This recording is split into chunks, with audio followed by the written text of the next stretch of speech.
Henry's special coal.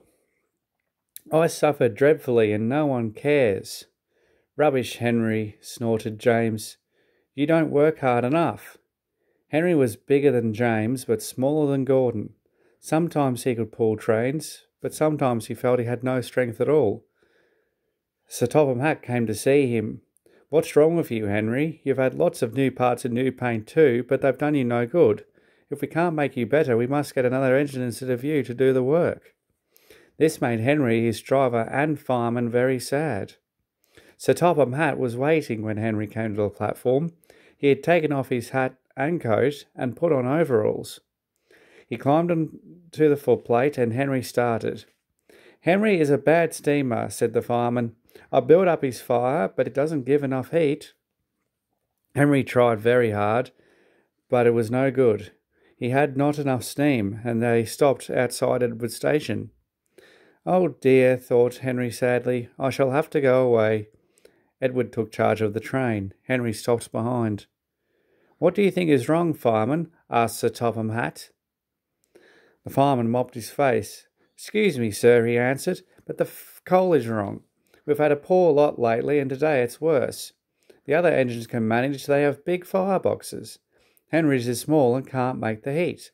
With Welsh coal, he'd be a different engine. It's expensive, said Sir Topham Hatt thoughtfully, but Henry must have a fair chance. James shall go and fetch some.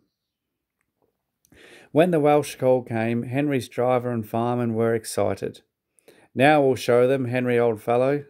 They carefully ordered all his joints and polished his brass till it shone like gold.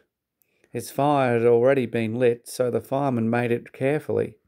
He put large lumps of coal like a wall round the outside, then he covered the glowing metal part with smaller lumps. You're spoiling my fire, complained Henry.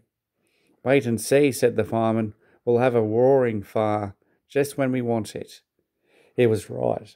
When Henry reached the platform, the water was boiling nicely, and he had to let off steam, to show how happy he was. He made such a noise that Sir Topham Hatt came out to see him. How are you, Henry? Peep, peep, peep, whistled Henry. I feel fine. Have you a good fire, driver? Never better, sir, and plenty of steam. No record breaking, warned Sir Topham Hatt, smiling. Don't push him too hard. Henry won't need pushing, sir. I'll have to hold him back. Henry had a lovely day. He had never felt so well in his life. He wanted to go fast, but his driver wouldn't let him. Steady, old fellow, he would say. There's plenty of time. They arrived early at the junction. Where have you been, lazybones? Asked Henry, when Thomas puffed in. I can't wait for dueling tank engines like you. Goodbye. Whoosh, said Thomas to the coaches as Henry disappeared. Have you ever seen anything like it? Both Annie and Clarabelle agreed that they never had.